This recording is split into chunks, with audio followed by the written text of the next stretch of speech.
power of we was a way of inclusion, a way of inviting anyone who needed or wanted a place to belong. It was just very clear to me that this was something that would really benefit the young folks right here. And to be able to give them a different perspective, that I know where they come from, I know what they're experiencing because I was there too, and letting them know that there's different actions that they can take that'll lead to a different destiny. We really needed to hear that. In order to change our community, we needed to hear that. And they are inspired to invest in making it happen. That's powerful.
Oh, yes.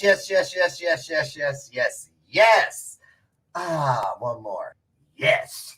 There you go. Good morning, everybody. How are you? I see you over there in the corner still stretching and yawning. It's okay. Wake up, stand up, stay up, all of that, and a bag of chips. Good morning and welcome to today's installment of Bathrobe Moments. I'm your host, Lauren, and I'm so happy to be here. Again, I haven't said it in a while, so I'll put it out there again. You know I mean it. I wouldn't rather be anywhere else in the world right now than right here with you. Oh, wait a minute. Maybe Fiji. But I'm not complaining about Chicago weather because it's rainy today, but it's the kind where you see a little snow. It's kind of warm out. It's still cold. And it's that kind of feeling where, you know, when nature makes a sound or you hear it does something to your senses that makes you just so grateful and you feel so awestruck. That's how I felt this morning. I stood outside just for a minute coming from the health club and just listened to, because it's raining here, which is odd since it was snowing just 2 days ago. You know what I'm saying? Anyway, just a beautiful day to be grateful. I wanted to tell you guys yesterday, I had another one of those kind of download things that I'm really excited about it. It's going to be a permanent part of my journey for the rest of my journey. I know that. And what is greater than told me yesterday, every day, Lauren, before you end your day, tuck all of your dreams, tuck them all in, tuck them into bed, and read them a bedtime story that you craft from the list of gratitude that you hold within your heart for the day you've just lived. And man, it was just so poetic and so beautiful. And it just amazes me how God can whisper words to us that feel like hands and arms just It's just amazing. It's just so amazing. So, that's why we're here, so that we can share these things, because when we come together, fulfilling that wonderful promise that states where two or more of us comes together with a like mind, a like heart, a like soul, spirit, wonderful things will happen. There's no if, could, should, would to it. It's going to happen. And it does every day, Monday through Friday, right here on Bathrobe Moments. Yesterday, we got started. We were talking about international adoption with Karen and Garth Hassel. And it was just one of those. Today was going to be an illuminated conversation, our one-on-one. No, but this was one of those that just, I felt there was more to it, that we were just getting to it. And so we're going to pick that back up today. They're here. But before I bring them in real quick, let's see, it's 7 after. I want to get going. I'm going to take 2 minutes here to just say, every child prays for someone to hold on to, and that's true. I remember that. I'm sure you do too. Don't forget about us, you guys. April 28th, 2022 this year at the Stan Mansion. And oh my goodness, you guys, pray for me. Seriously, I don't know what it is. It's just so important to me, this thing with these kids. And just like when you look at these chairs. I think about, and right now, I'm just going to keep it real with you. I'm going to keep it real with you. Right now, just look at those chairs, okay? So right now, the whole world has changed since the last Power of We. The schools, none of the people work there anymore. The teachers aren't the same. The principal isn't the same. The counselors aren't the same. Not even any of the kids who came to the Power of We because of the year off with COVID and whatnot are the same. And so I find myself... and it's not usual, but I get really fearful that, because we're just 8 weeks out, and I'm like, but it always feels this way. I can't even remember how it all came together all those other times. I was like, did I go through this? Did I get them like, oh my God, what if I don't get the sponsorship? How come I don't have anything to go in the swag bags yet? And so, but whenever you have those things, that's why we have faith. And that's why we have proof. All I have to do is, I'm showing you the commercials and stuff, but still feeling that way. Whatever gets us through once, when it's the truth, it's the only thing that never changes in the universe, and it will never change on us. Remember that, you guys, and let it carry you through again and again and again. Can I get it in there? Oof, feeling some kind of way today. I really am. I'm feeling some kind of way. So just, send me some light, send me some encouragement. Because I'll just share one more time real quick. See those chairs?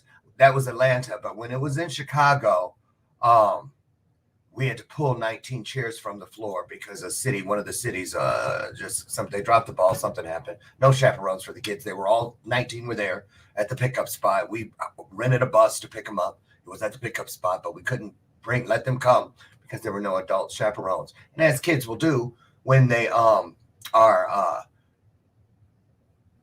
left to their own devices, and they were already signed out. Hey, let's go hang out. We're already signed out. We're getting credit for today.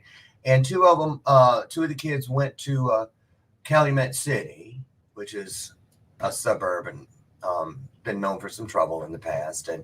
But they, who wouldn't go to a place where you're not going to run into your mama's best friend? Who's going to, girl, I just saw your daughter. Thought she was, right. Same thing I would have done. And unfortunately, and all day long that day, every time I went back to where the caterers were, those chairs were in the corner back there. Something, no matter what I was going back there for, how rushed I was, something always made me stop and look at those chairs. And it was a week and a half later, I found out why, when it was brought to my attention that 2 of those kids out of the 19 that went off happened to be at the wrong place at the wrong time at that mall, and were unwittingly not the targets, but they were the ones who got it. Both of them lost their lives to a drive-by shooting, and both seniors in high school. And so I go to sleep and I wake up with that, you guys. So I'm going to tell you something. These chairs are going to be lined up again April 28th for 250 kids. And just pray for me that I get them there, so we can keep hope alive, for real. Thank you, Barack. So anyway, feeling some kind of way this morning. I got to get them in here. I'm a mess. Here they come, you guys. We're going to continue the conversation with Garth and Karen.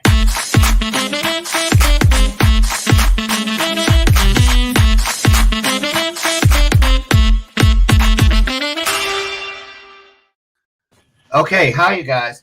Good Don't morning. mind me. I have no idea what's going on here, but anyway, so glad you're back. How'd you feel after yesterday's part one, talking about everything? Go ahead. What was going through your mind yesterday? I thought there was more to tell. I was glad to be welcomed again today because I love sharing what I call making history, which is his story. Yes, absolutely, absolutely. Ringing on that one. Garth, how about you? How you feeling today? Great. I what she said. Why do I get a feeling that's a go-to for you? I'm kidding. Let me 40 see. years, my friend. 40 years. Oh yeah. Wow, really? Well, together, not married. We were married. Yeah, 80 but years. still. Yeah. Wow. Yeah. Okay, well, congrats on that too. Hey, good morning, Robert Brooker. He says good morning to both Garth and Karen. Oh, Fallon, nurse practitioner. Fallon LaFleur. Anybody out there? You know any young people, older people, whoever, anyone that is striving to kick off or continue their nursing career? Fallon's the one. She is a coach for nurses, and she's just absolutely wonderful. Check her out. Lori Whitney, good morning to you. Oh, Lori and her cats. Oh, somebody said 40 years. Wow, Jamie, good morning to you. Brandy Johnson, the disconnector. Hey, how are you? Thanks for stopping in. I really appreciate it. Brandy, drop your show links. She's on 2 shows, the Coach and the Connector, and also Fem Talk. Drop your show links in if you feel like it, and what days and times people can catch you. And there you go. We got Jeanette Ramos. Good morning to you too. It Takes a Village, brand new. Hey everybody, round of applause for Jeanette Ramos, who just got her 501 paperwork back, her articles of incorporation for It Takes a Village, helping impact the lives of single mothers raising children as those mothers transition from alcohol or drug abuse. So thank you, Jeanette. After 26 years as a social worker, she's going to go and dive deeper to do even more good work. What an honor. So you guys, let's start. We're going to watch some. Well, first of all, Karen, put your platform out there again. We're going to talk about that and rehoming today. Okay. I mentioned yesterday that we were not fully prepared to handle some of what kids with trauma or adoption or coming into a new culture would be like. And it was several years later that we found out what reactive attachment disorder and trauma issues arise. And it was a little tail end, but now I've learned a lot and want to tell others about how we can support both families and the kids to be healthy and whole, despite trauma and reactive attachment disorder. Reactive attachment. I'm going to look up while we're watching this first clip. I'm going to see if I can find something on that too. I had never heard of the term, and it was interesting because just like I had never heard of reactive attachment disorder, and I am an adoptee, pseudo, and a product of the system. It surprises me when I hear things because it's always changing. It's almost like the LGBTQI. So we just say LTG. Never mind. You know what I meant with the plus. And I'm one of them. See what I'm saying? I feel right. Thank you, allies, for putting up with it. But you guys, I think it was you, Garth, when I spoke about rehoming, because Garth was vetting me, y'all, when he first reached out to me. He's like, so, how did you put it? What was the question, Garth? What's your biggest adoption concern these days? Yeah. I felt like as soon as I read the question, you guys, I heard the Jeopardy thing. Dun, dun, dun, dun, dun, dun, dun. So I knew it was a test. So I was like, rehoming, because that is because I never experienced it. And when, that's the thing about it, our journeys, no matter how deeply we think it impacted us or how hard it was or whatever the case may be, we always hear those stories that make us just shake our heads and go, good Lord, I thought I had it, So I actually know a kid who was rehomed 9 times. 9 times. And that's like returning something to the store, you guys. We're going to see a little something about that. And then we're going to talk about both of these topics today. Great time to share the broadcast out, you guys. Let me get this up for you right here. And So if you guys, I think everybody here was here yesterday. If not, you kind of figured out. If you have any questions about, well, what exactly did I miss yesterday? Put it in the comments. Everybody there can fill you in so we can keep going here. So here's a little something I think you might find interesting. Moses Gilbert was just 4.5 years old when he was adopted by Ian and Carol Johnson and brought to Canada. He was only 5 when they decided to rehome him to a woman they'd found on the internet. It was October 2006. Ian Johnson packed a suitcase, put Moses in the car, and drove from Castlegar across the border to Spokane, Washington. From there, they flew to a place that Moses had never heard of before, Houston, Texas, to meet a woman he'd never seen before at an airport hotel. Her name was Ambrosia Marvin, and she'd agreed to become Moses's new mother. 8 years after that meeting, it took us months to find Ambrosia Marvin, but we eventually tracked her to California, to the tiny town of Hemet. Are you Ambrosia Marvin? Yes, I am. Reluctant at first, she finally agreed to meet us at a hotel. She told us she was a single mother in 2006, a part-time teacher who'd already raised 2 children from adoptions gone wrong. When she thought she'd like a 3rd child, she started looking at adoption sites online. As a single person, I didn't have the money to go to China or go to the former Soviet Union or go to Africa. And I thought, well, then maybe I could find a child on the rebound. This was on the Yahoo group, just a Yahoo group. There were groups for everything under the sun, people who like classic cars, people who will fly airplanes, people who are interested in speaking Chinese, and there was a group for people who were looking to rehome their children after a disruption.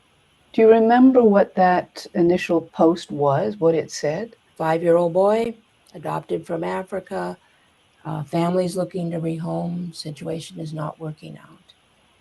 She told us she and the Johnsons emailed back and forth for several months. It was clear to her the family was struggling, and given her experience, she was pretty confident she could help. And so that is how the deal to rehome Moses was eventually struck.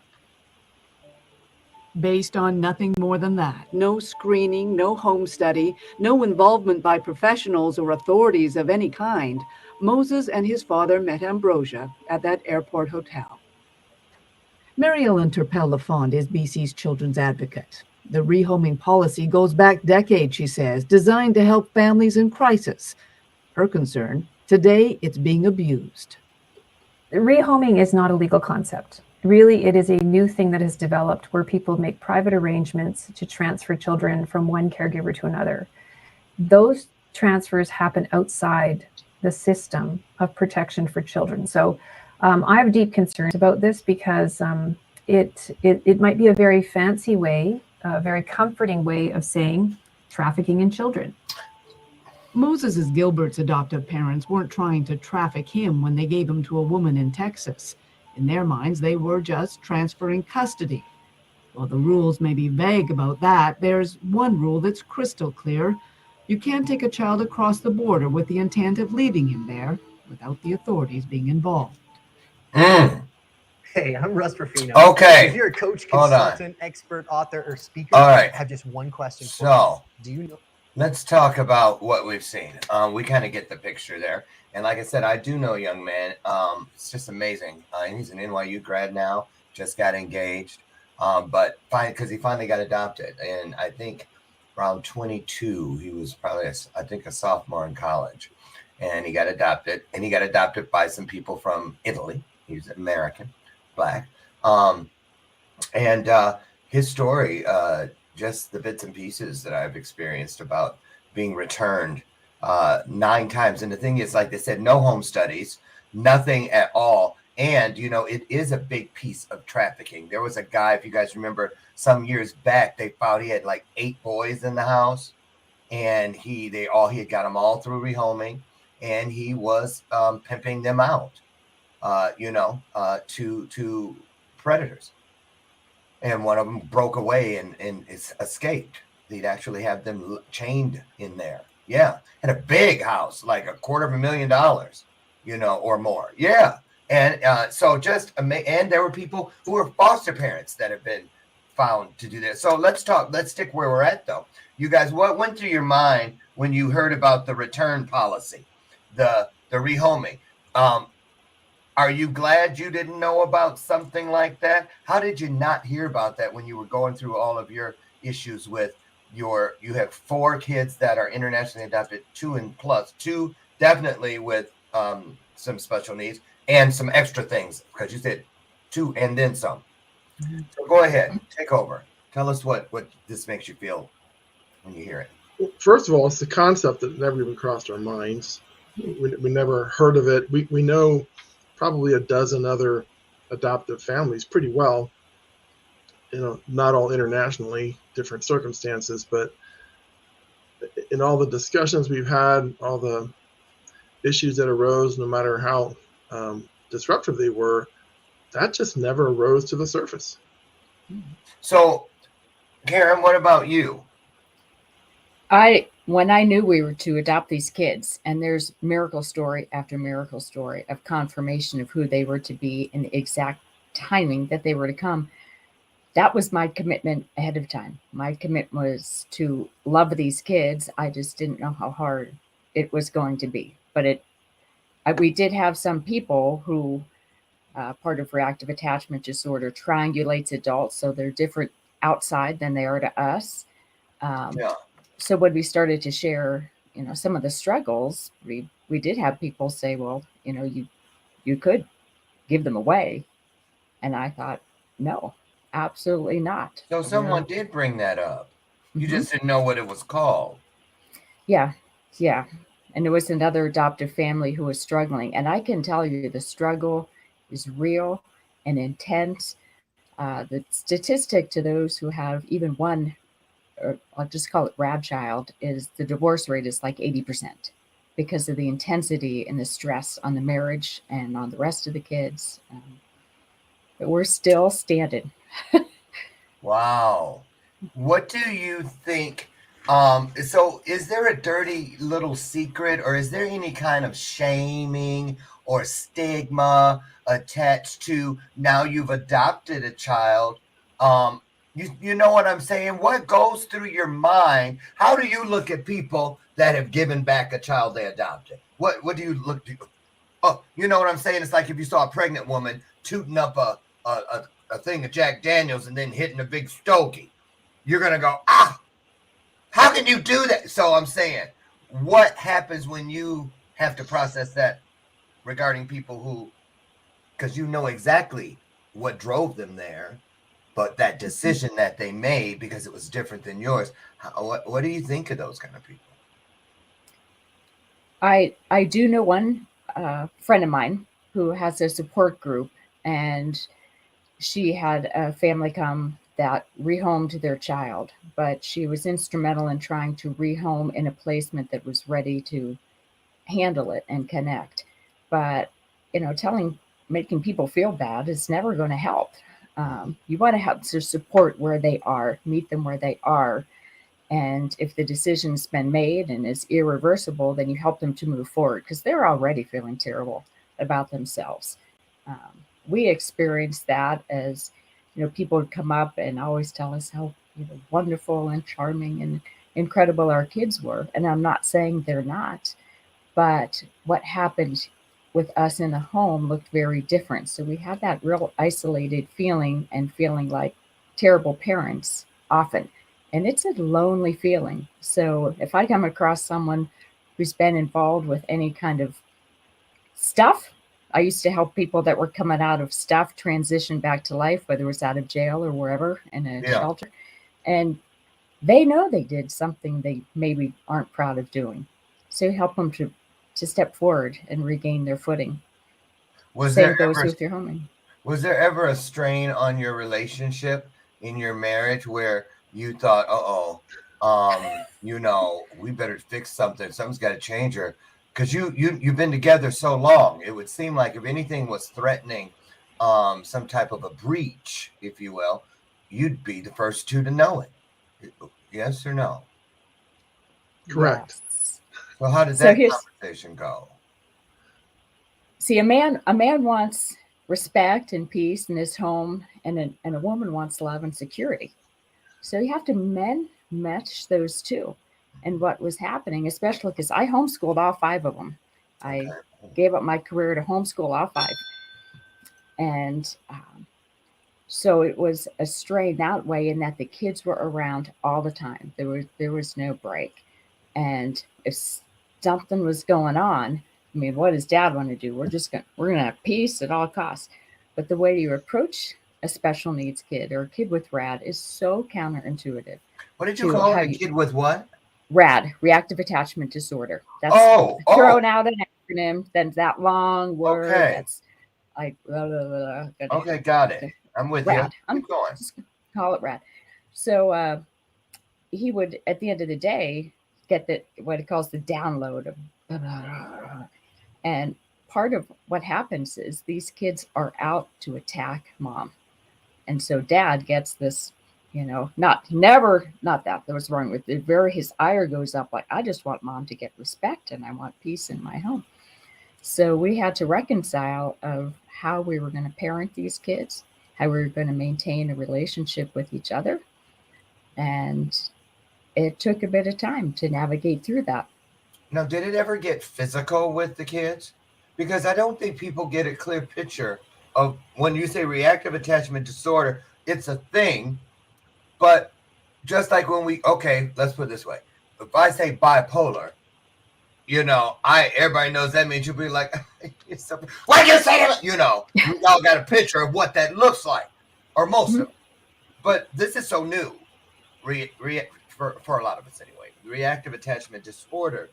So can you see that happening somewhere, like say in the mall or something? Oh, there's a kid with that probably has reactive attachment. You see what I'm saying?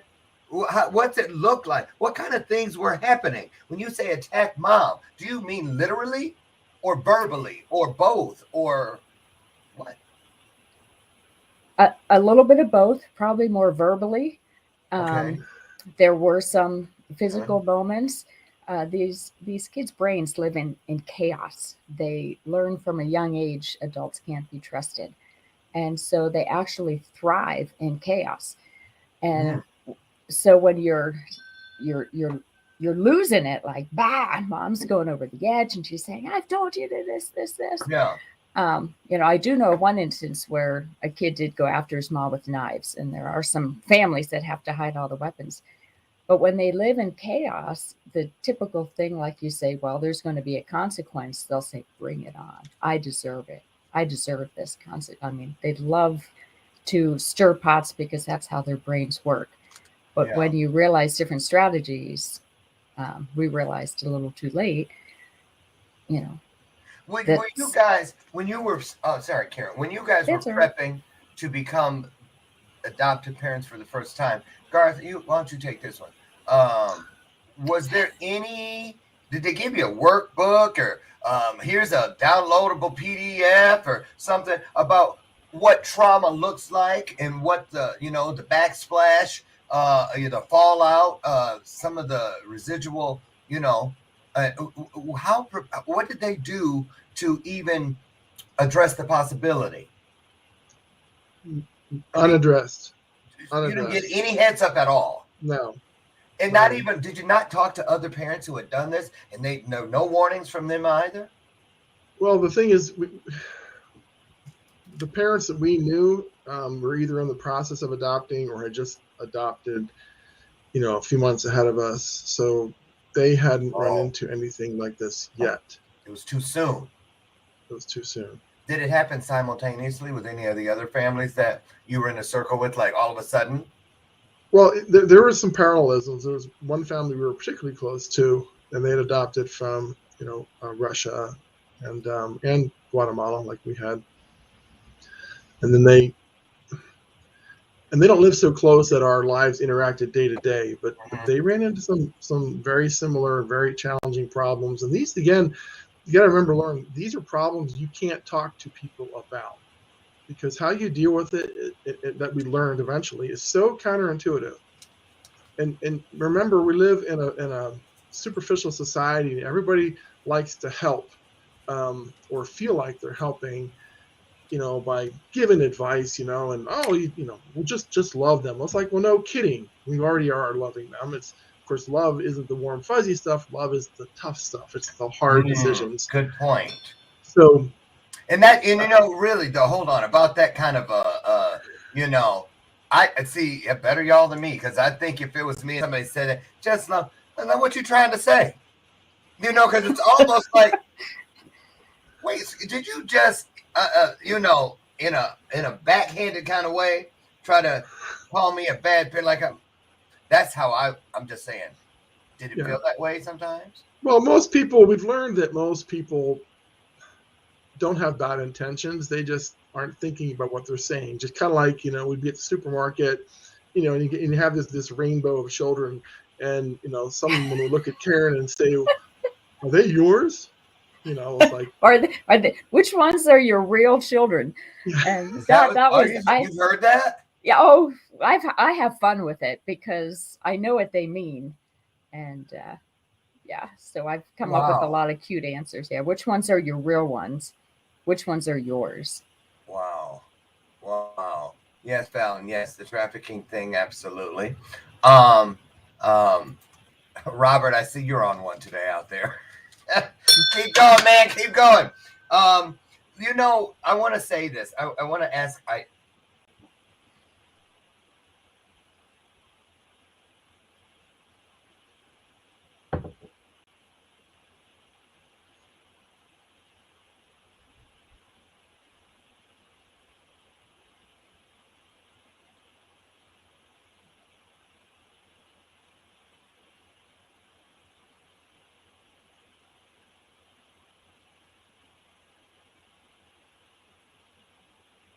Did he freeze?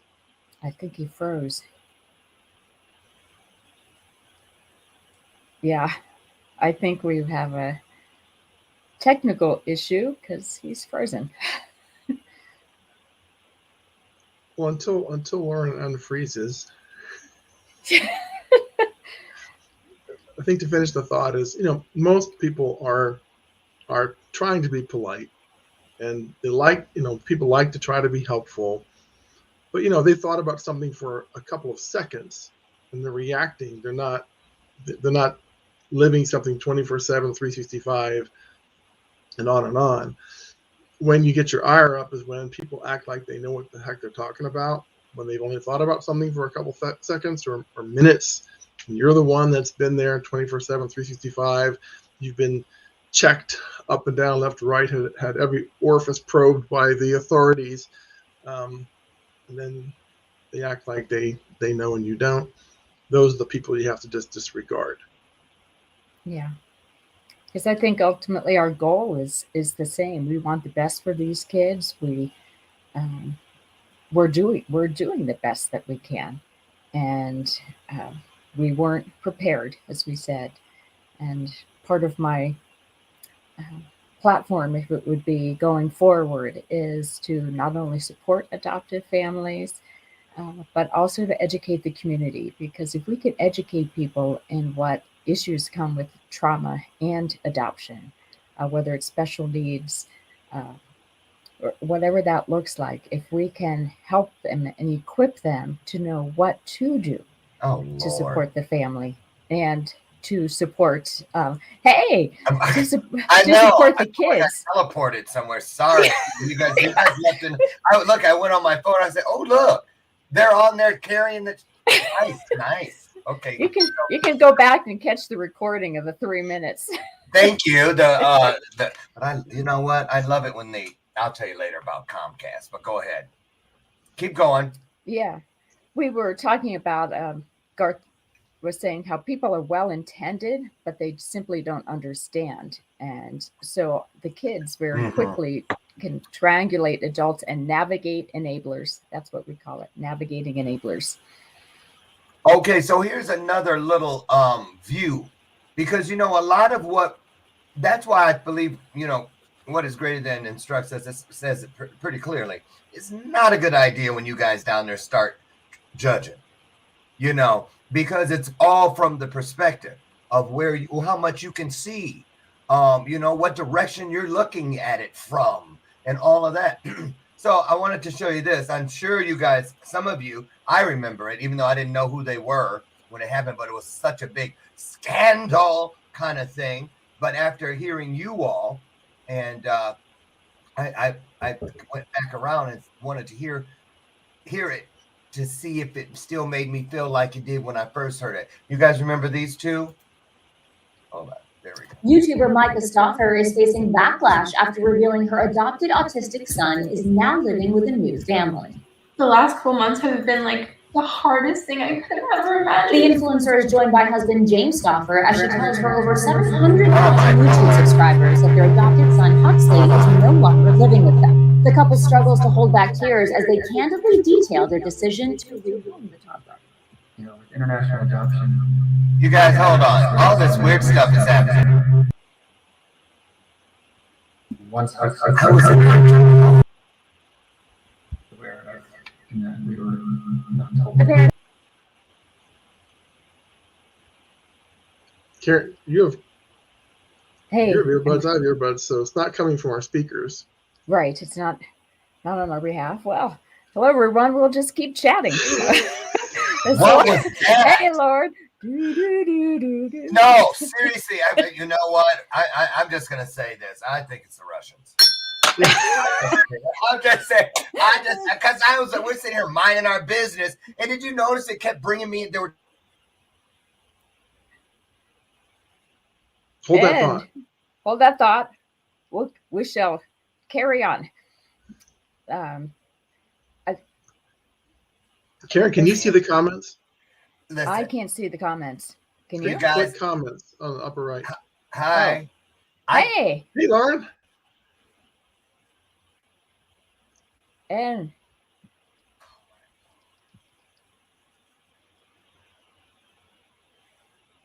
can you guys hear me? Okay. Yes. Now we can. Oh my Lord. I think we're being preempted. I mean, we are talking about international shit, you know. Oh my goodness. It just keeps doing it. Okay, well, let's just make the most of it. I don't know what you guys are getting at home, but we're doing our best with it.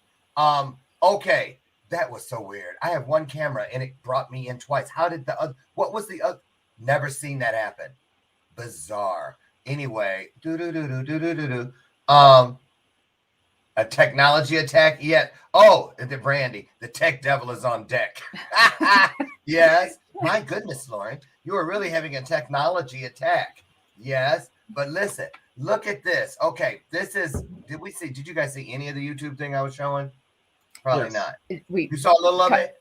A little of it, yes. Okay, so these were they were YouTubers and big time influencers, and they returned their child. And I remember when I was like, oh, that makes stone them, kind of, you know. But then after hearing what you guys said, and then I came back to see if, because I know more, just from a day with you two, I know more, would I still feel the same way? So I went and found the piece, and I do feel differently, and I feel shitty.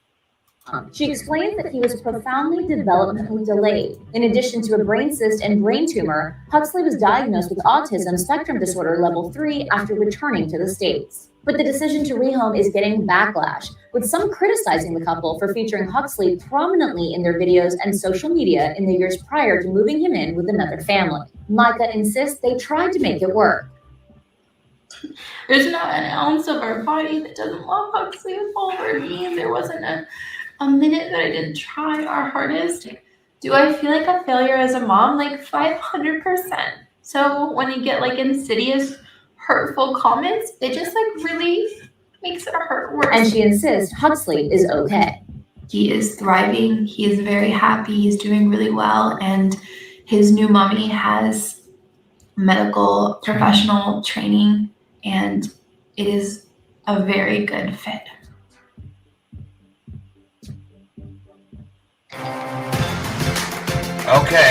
Okay. So, you know, that's the thing about, she said there was no disclosure. She had no way of knowing. And when she said anything about the medical training and whatnot, you know, when you think acting out, even from what we've talked in the last,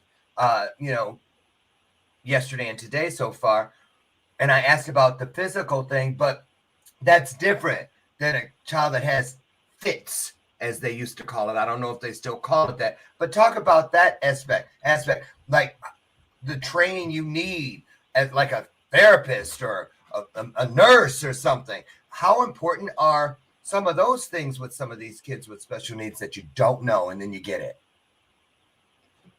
It is crucial from the get-go to find a therapist that is specifically trained in attachment. We really didn't know that. And then even when we started seeking one for reasons, we didn't realize they had to be attachment. About writing a book, or yeah. Garth, what say you? Well, let's just say rare is the therapist that knows their butt from a hole in the ground when it comes to RAD. Well, Is that because it's so new? No, because it's so different. Yeah. You need to involve the parents because the kids are so highly manipulative, masterfully charming, master liars often. And that's just, they don't understand that that's not correct. So they can actually pit a therapist against the parents. So we only had one for one of our kids, and we all were basically in the room together because the idea is to create a bond with the parents and the child.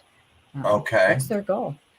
Let's listen to a couple families real quick, 3 minutes worth, that actually are speaking about it, because I want everybody to know there's resources out there to learn about this.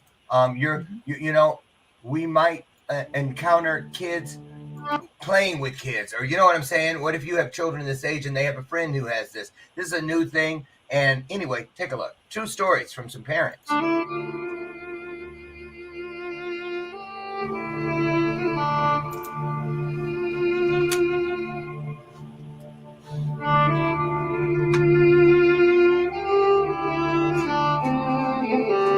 Wow. Did you know that? Child to literally. Okay. Now we do. To kill you and say, I'm gonna take daddy's gun and shoot you, and then I'm gonna take a knife and stab you in the heart and pull it out, because then you'll leave there. That's pain.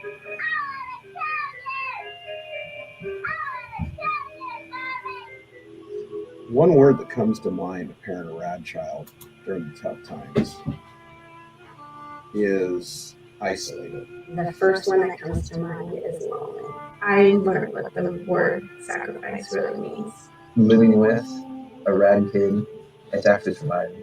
I think a documentary on RAD is important because it's so misunderstood. We need to educate. We need to get the word out there that there is help, that they're not the only ones that are going through these daily struggles. The advantage of a documentary is exactly, you need to live life, not just survive life. My husband and I adopted our son a year and a half ago about, so when he was 3.5 years old from the foster care system. We adopted Jack.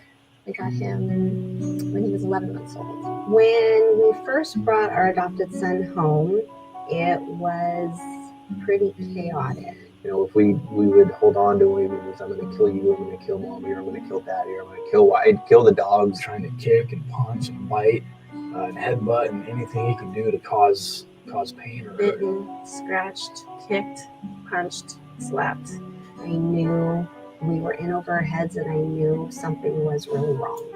Some of it was silly, but yeah, he's 3. You don't want to believe that a child who's supposed to be young, innocent, loving, can act in the ways that they act. When you can picture your 3-year-old son in jail,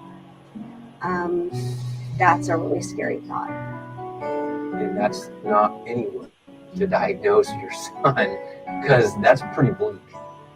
That's pretty despairing. Wow. You know what? And you guys, some of you may remember this one. You know how when I talk about the 3 little boys that were in the very first foster home I went to, and Adam was the youngest. He was 4, and he was the spokesperson, but he was born in prison. and then came into the system. So he was out of the four of us, he had never been in a regular home. He'd always been in the system. And he got removed about 2 weeks after I was there because he pulled a knife on the foster mother at 4. And he said, I could just kill you. You guys have heard me tell that story before. And I'm sitting here going, wait a minute. I wonder if he had Rad. Wow. So what do you do when you hear that kind of a thing? It's not something you can just dismiss. Oh, kids will be kids. It's not that easy. Are you afraid? Have you ever been afraid in your own home before you knew how to deal with it properly? With trying to protect things that happened within our home, yes. Especially as a woman, I had 3 boys, and especially as puberty hits, which also really triggers things in them, but they are capable. So they don't grow out of this. No, when hormones hit, it's like a storm, like one of the worst ones you're ever going to go through. If you didn't think it was bad when they were kids, it gets worse with the hormones that kick in. And you also have all your other kids that are all mixed up together in this, especially if you have 2 and things going on. And at the end of the day, still a family. Yeah. But when she mentioned you think your kid's just going to end up in jail, you do have this think, there's no way either I'm going to be in jail from completely losing my mind, or this one, if something isn't done, will end up in jail. And often they do without proper intervention. Really? Mm-hmm. And are there stories of kids who have actually followed through on their threats? Yes. Garth, you probably know who I'm thinking of, but yeah. Yeah. Really? Yeah. Oh wow. You guys, what needs to happen? What needs to be done? What do you all feel from you're in it for a reason? You know what I'm saying? You're experiencing it. So you guys are the chosen ones, all of you and the ones like you who have lived it, like the people we saw on the screen just a moment ago, those parents. I felt for them each instantly.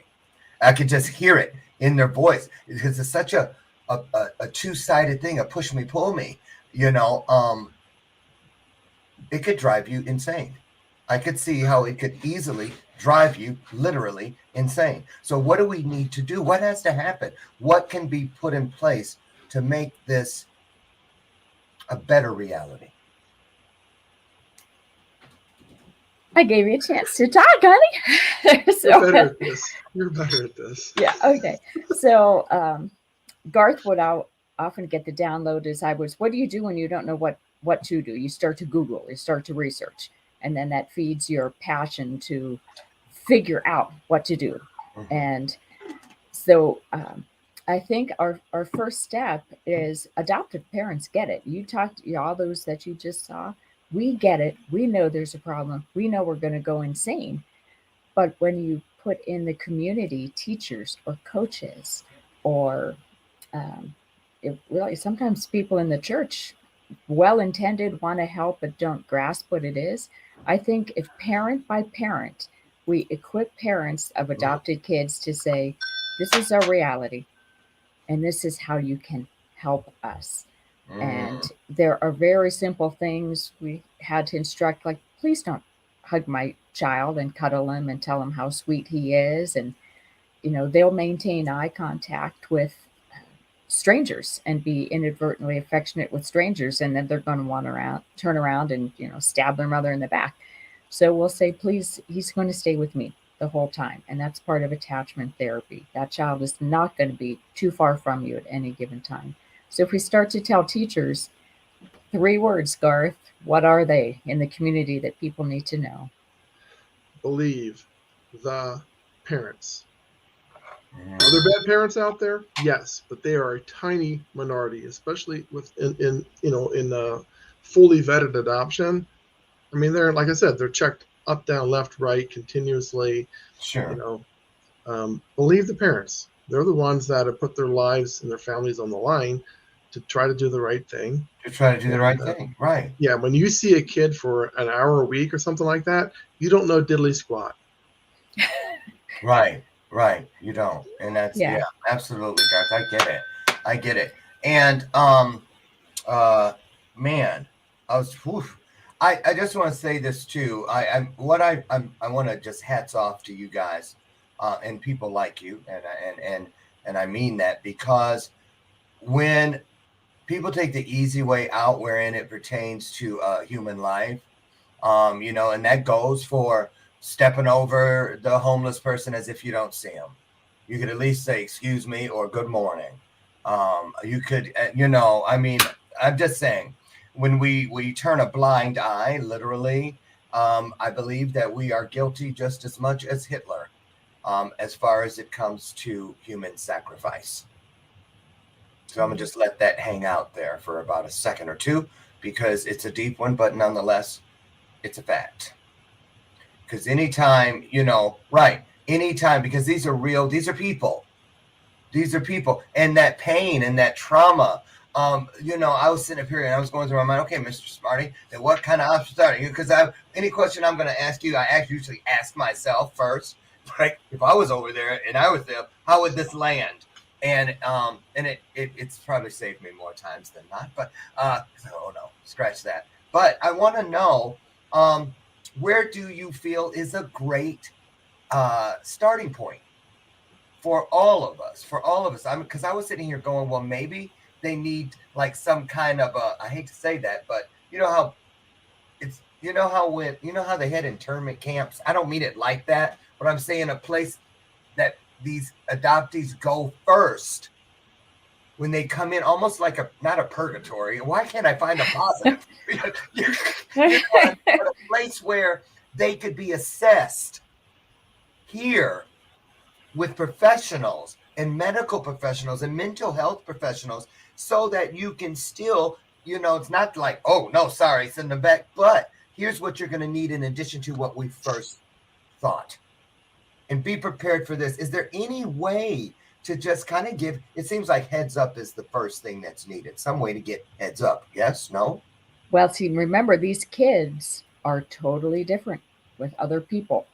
So if you were to assess they're gonna little Johnny, he is sweet, he's bright, he's loving, he says, I love you. I wait for those words one day to be told to me by kids, by some of my kids. So they are going to be very different people. And when they're 2 years old, it's really hard to know, because they could be totally sweet and calm to others. So it's educating the parents of what you might be receiving. Garth, I know the child cannot work through this to find a way to. Has to be with mom and dad. Their fundamental issue is right. I can't trust adults, but if I can trust mom, especially, and that's where mom has to say over and over, I'm here for you. I'm here for you. But that involves a great amount of time and a therapist. So are you saying, Karen, that it's quite possible that even the kid with the best chances, when I say kid, I mean a reactive attachment disorder child with the best chances, still could not outgrow or work through those things? Yes, they can. Yes, so they can. If they're given it sounds like giving a spoonful of sugar will help the medicine go down, with training with the parents to attach to their kids and the kids attach to their parents. And then if you throw in special needs, because there often are developmental delays and things like that happen, training for the parents and bonding as a family. When they can establish that bond with the family, whether it's foster mom or foster parents, that causes their brain to reprogram. In a way, and this may sound a little strange, but in a way it almost seems like an identical scenario as a human organ transplant that's rejected by the body, by the host. You know what I'm saying? Right. Where it just, as much as you know, it's a miracle, and you've waited, and this and the other. You got the top people there, all with good intentions. For one reason or another, the organ and they just don't heal together the way you would hope. I kind of see it like that, kind of. But they can. There is always hope. There's always hope. That's what I was hoping for. There is always hope. Great. Can one of you go into the comments and drop your link? You guys don't forget that there's also this wonderful book, Keep Your Life, Plan Your End Game. So loved ones, stay loved ones. Boy, if I only had a quarter for the stories and families I know could have benefited from that right there. And I haven't even cracked the book yet. So, Garth, tell them where they can get a copy. That's on Amazon, or you can go to keepyourlife.org. Keepyourlife.org. Okay. Yeah. Can you guys drop that in the comments, Sherry McQueen, if you're not too busy? Thank you. In conclusion, we got a few minutes left, a couple.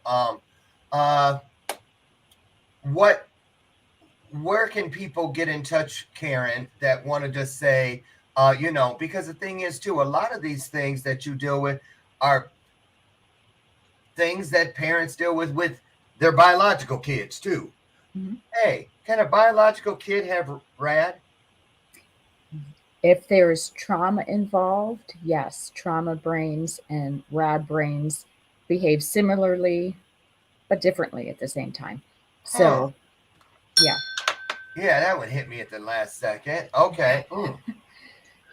Lauren, a quick complication is when you're dealing internationally, you've got a language barrier, and you cannot trust the records from the country where you're adopting from. So there's all kinds of discovery that goes on. So you do have to build a really strong partnership with your family doctor too. I'll just throw that in there. There's a lot of hidden, what do you call, those movies with the houses where you move the bookshelf and you go down the stairs. So there's a lot of hidden tunnels and stuff.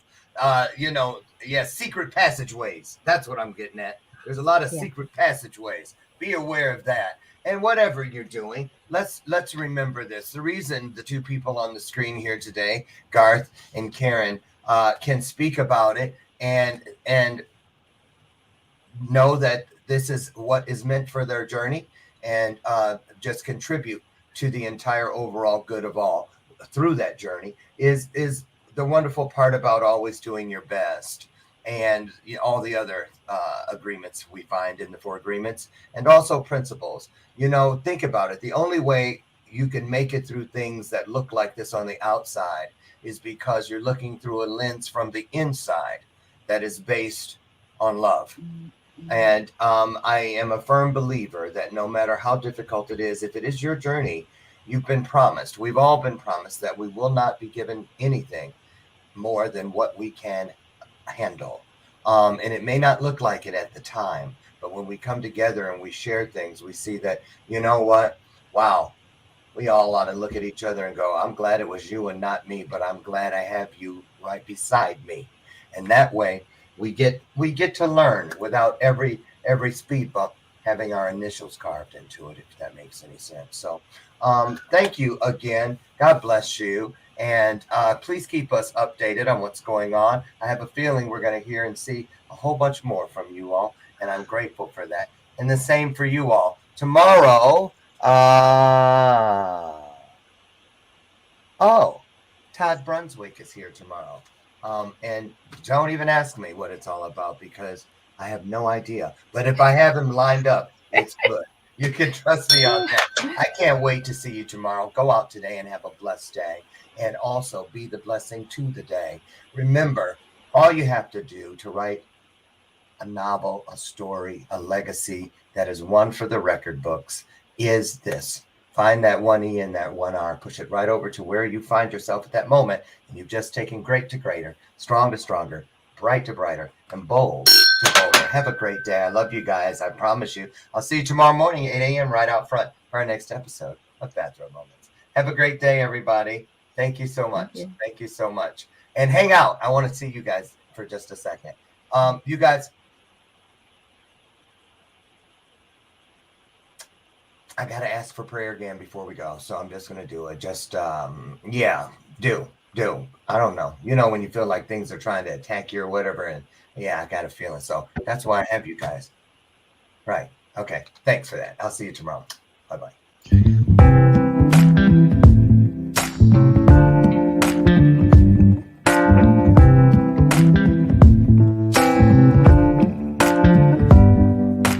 Show me your soul. Baby, I'll show you mine. Show me your soul. Honey, it's way past time. How expensive do I have to be? Need I spell it out before you get it, baby? Show me your soul. And honey, I'll show you mine. I'll show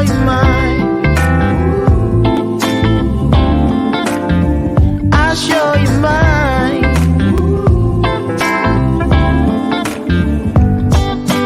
Boy, I'm standing right here holding up a sign, shamelessly displaying my state of mind. But you